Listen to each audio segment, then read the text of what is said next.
nous sommes en direct avec Hervé Mariton. Bonjour, merci d'être avec nous sur BFM TV. Leur première réaction justement à cette adoption à l'Assemblée nationale par 329 voix de ce projet de loi sur le mariage pour tous.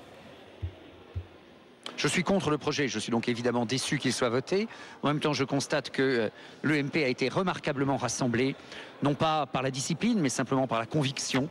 Alors que la gauche n'évite davantage de déperdition de voix que parce qu'une discipline farouche s'y est appliquée.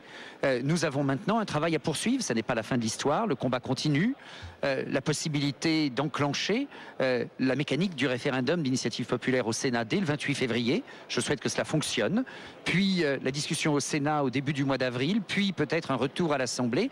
Eh bien, à nous de continuer, de faire valoir nos arguments, de faire comprendre au gouvernement, à la majorité, que ce texte n'est pas un bon texte. C'est un texte tout à fait inadapté à la situation des couples de personnes de même sexe, une présentation assez factice et inapplicable, et cela n'apporte pas ce qui est attendu par les couples de même sexe, et en même temps, ce texte abîme la construction familiale à laquelle nous sommes attachés. Ces arguments, nous allons continuer de les porter, tout en travaillant sur d'autres questions évidemment importantes dans notre pays, l'économie, l'emploi, mais la discussion de ce texte n'est pas finie. Alors, vous nous dites que l'UMP est unie, on aimerait savoir un petit peu, est-ce que vous savez combien de députés UMP se sont abstenus sur ce vote? On parlait éventuellement de Nathalie Kosciusko-Morizet, est-ce que vous avez le détail du vote des députés à droite?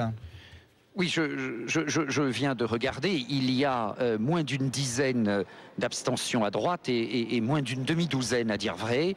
Il y a 2 votes contre, un troisième collègue qui s'est trompé de bouton. Bon, ça arrive hélas. Donc 2 votes pour, le texte, une demi-douzaine d'abstentions. Cela veut dire tout de même que notre analyse, le travail que nous avons partagé pendant de nombreux mois au sein du groupe UMP, notre démonstration a emporté l'adhésion libre, volontaire de la très grande majorité, de la quasi-unanimité de nos collègues. C'est révélateur, je crois, au-delà d'un état de l'opinion au sein de l'opposition.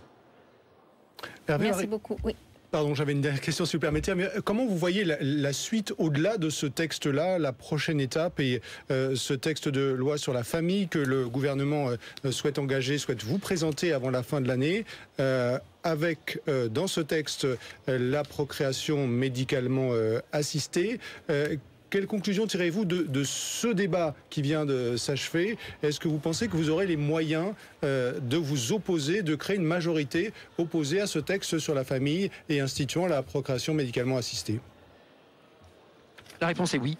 Je crois qu'un des acquis de la discussion de ce texte, c'est d'avoir éloigné le risque de la PMA au-delà des circonstances médicales qui l'autorisent aujourd'hui, c'est d'avoir éloigné le risque de la gestation pour autrui aussi. Éloigné jusqu'où, je ne sais pas, mais en tout cas éloigné, puisqu'au départ, la PMA devait être au mois de mars, elle est maintenant renvoyée au moins à la fin de l'année. Je pense aussi que nos concitoyens seront davantage conscients des risques qui peuvent se présenter si le gouvernement vient avec ses projets sur l'euthanasie, avec ses projets de libéralisation de la recherche sur l'embryon, un certain nombre de questions de société sur lesquelles, hélas, François Hollande a coché un certain nombre de cases. Je ne sais pas si nous gagnerons au bout du bout sur le mariage des personnes de même sexe et la filiation. Ce que je sais, c'est que nous avons fait avancer le débat sur les questions de société dans notre pays en entraînant la quasi-unanimité de ce qu'est l'opposition et en gagnant en audience auprès de nos concitoyens. Merci. Sans méconnaître les autres grands enjeux de notre pays.